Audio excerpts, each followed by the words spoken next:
The first reading today is from Isaiah 9, 1 through 4. It reads, "Nonetheless, those who were in distress won't be exhausted.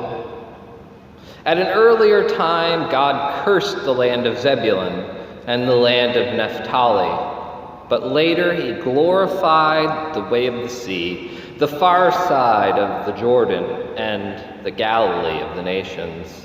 The people walking in the darkness have seen a great light. On those living in a pitch-dark land, light was dawned. You have made the nation great. You have increased its joy. They have rejoiced before you as with joy at the harvest, as those who divide plunder rejoice. As on the day of Midian, you've shattered the yoke that burdened them, the staff on their shoulders and the rod of their oppressors." Thus ends the first reading. The second reading today comes from Matthew 4, 12 through 23. And it reads, "Now, when Jesus heard that John had been arrested, he went to Galilee. He left Nazareth and settled in Capernaum, which lies alongside the sea in the area of Zebulun and Naphtali. This fulfilled what Isaiah the prophet said, 'Land of Zebulun and Naphtali, alongside the sea across the Jordan, Galilee of the Gentiles. The people who lived in the dark have seen a great light, and a light has come upon those who lived in the region in the shadow of death.' From that time, Jesus began to announce, 'Change your hearts and lives. Here comes the kingdom of heaven.'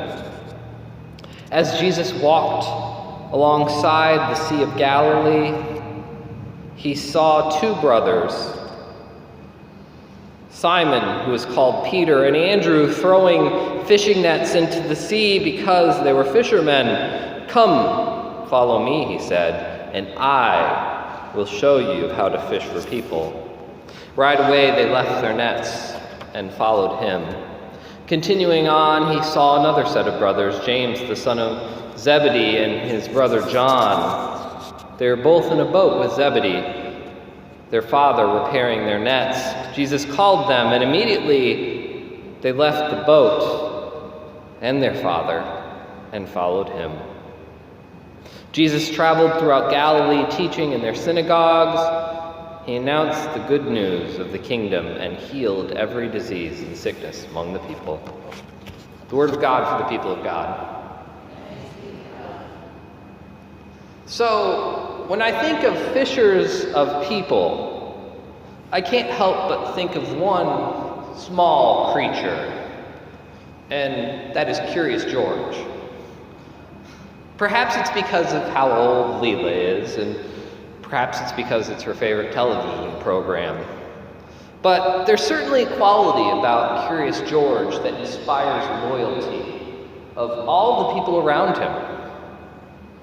He inspires adults and children to help him get out of all the trouble that he manages to get himself in every single day. When I say trouble, I do mean capital T trouble, the kind of stuff that would land you and me in jail.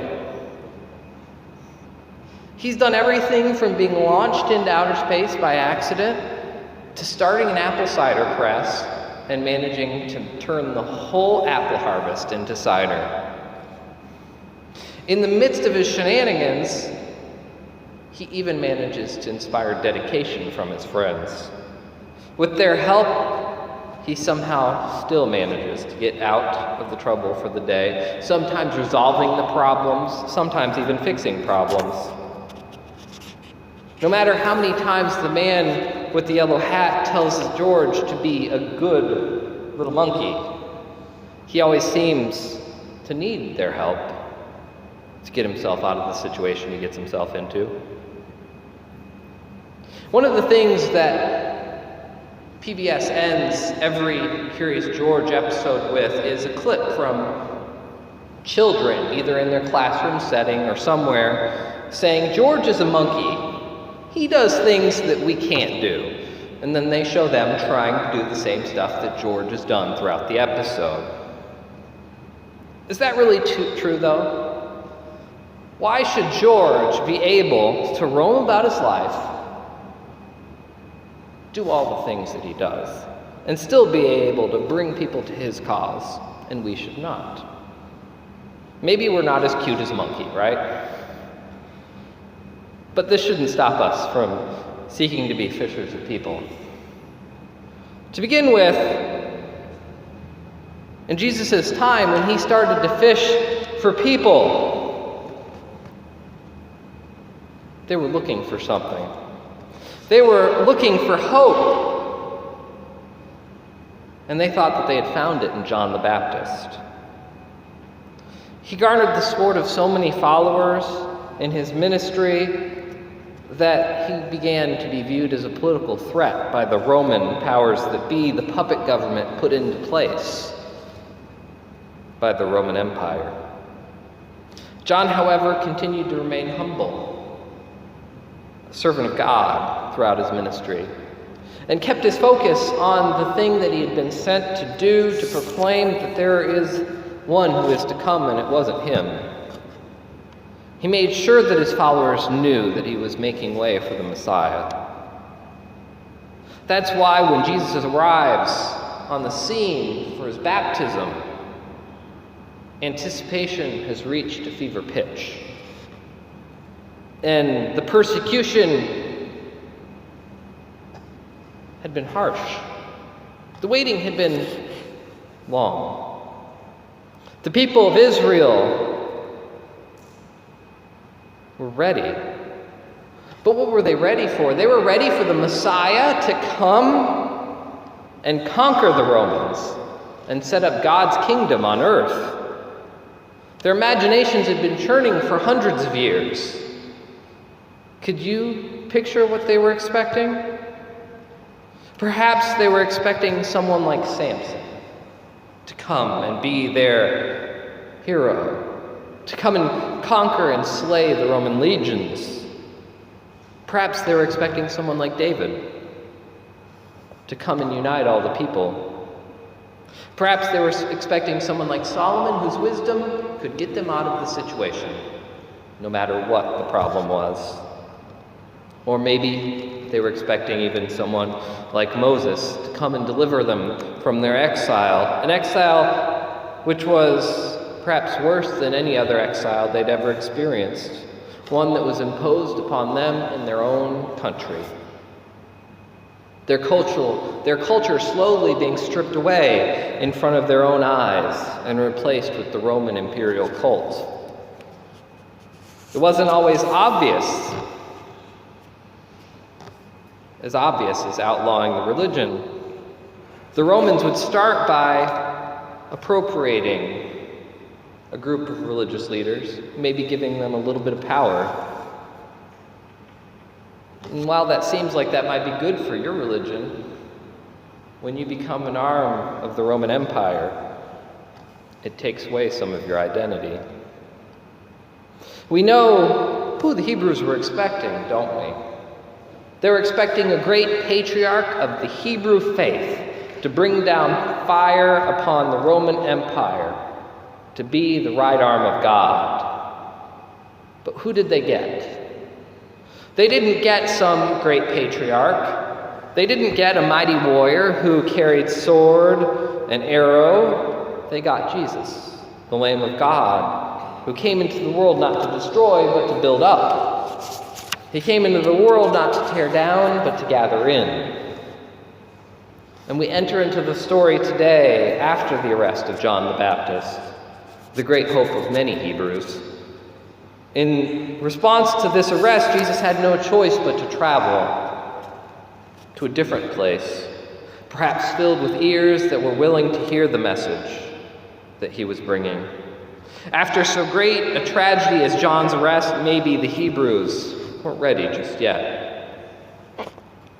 So Jesus travels to Galilee, a land filled with more Gentiles than Nazareth had, a land filled with unbelievers of the worst sort. In this time, they would be the type of people that maybe Jesus shouldn't have been associated with. Yet Jesus wasn't afraid of what other people expected of him. Jesus followed what he knew his call to ministry was, and that was to reach out to the lost and hurting. And let's face it, when he reached out to his disciples, he found some of the most lost and most hurting. Those first disciples that we see called are Simon, who is called Peter, Andrew, then James, and John. Now these men dropped everything to follow the call to Christ. They weren't perfect by any means, even after following Jesus through his entire ministry. They abandoned him. Peter denied Christ in his time of need. The others, while not denying him, ran away. Yet it was these men who built the early church. It was these followers who Jesus gathered that built the early church, who spread the good news of Christ far and wide. Thomas going as far as India to start faith communities and churches that still exist today. Peter being credited as being the rock on which the church was built. The Catholics claiming him as their first pope. Their commitment wasn't a light one when they left and joined Jesus. Their commitment was made from the heart. For a fisherman, especially, to leave your net meant not knowing where your supper was coming from. James and John not only left their net, they left their father behind too, to do the work of the day. Their faith wouldn't allow them to ignore this call. Their faith wouldn't allow them to ignore this man, this stranger who called them from the waters. This stranger who said, "Come, and I will make you the fishers of people." He didn't promise riches or power. His promise was simple. His promise was that if you follow me, I will help you find what is missing in your life. Now, I can't imagine how many people Jesus walked by before he saw Peter and Andrew fishing alongside the Sea of Galilee on that day. Did he ask others and they just said, "Go away, crazy man"? The Bible doesn't say they're the first people that Jesus asked, does it?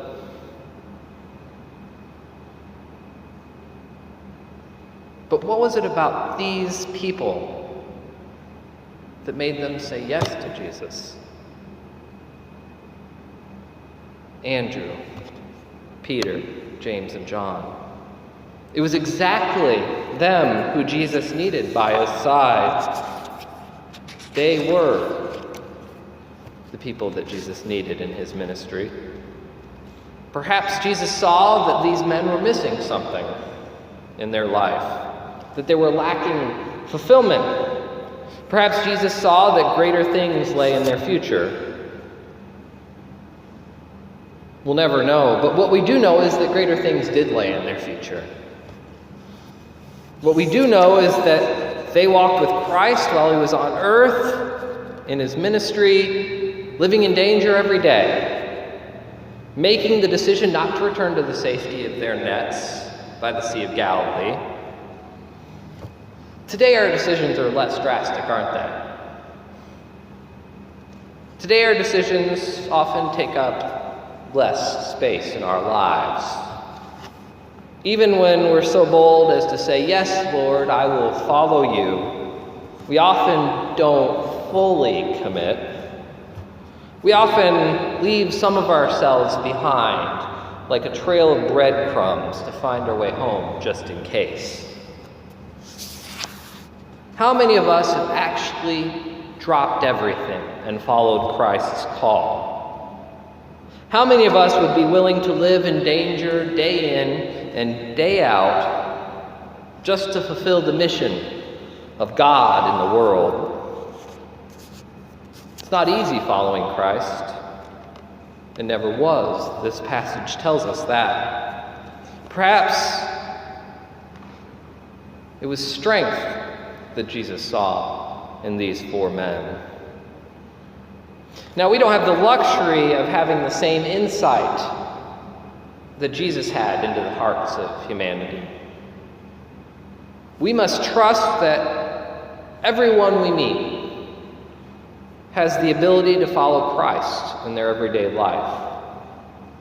We must trust that our mission isn't to pick and choose who is worthy of being in fellowship, but instead to draw the circle wide and invite all of God's children into our fellowship.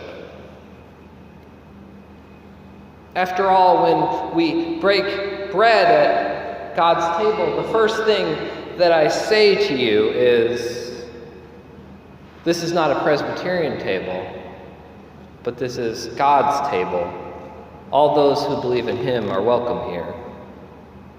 Now I'm going to change that saying just a little bit. This is not a Presbyterian church. This is not just a Presbyterian church, but this is God's church. All those who are seeking Him are welcome here. I'm going to say that again. This is not just a Presbyterian church, but this is God's church. All those who are seeking Him are welcome here.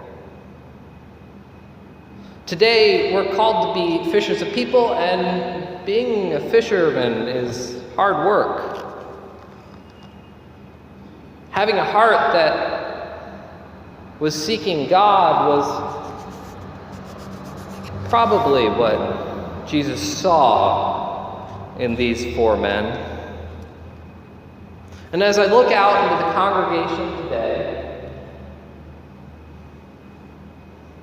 I see that each and every one of us is seeking God in our faith journey. I see that we have some of that same quality that these men had those years ago. And so I'm going to give you the same message that Christ gave Peter and Andrew alongside the Sea of Galilee. Come, follow Christ, and He will make you fishers for people. Christ is calling us to do His holy work. Are you ready?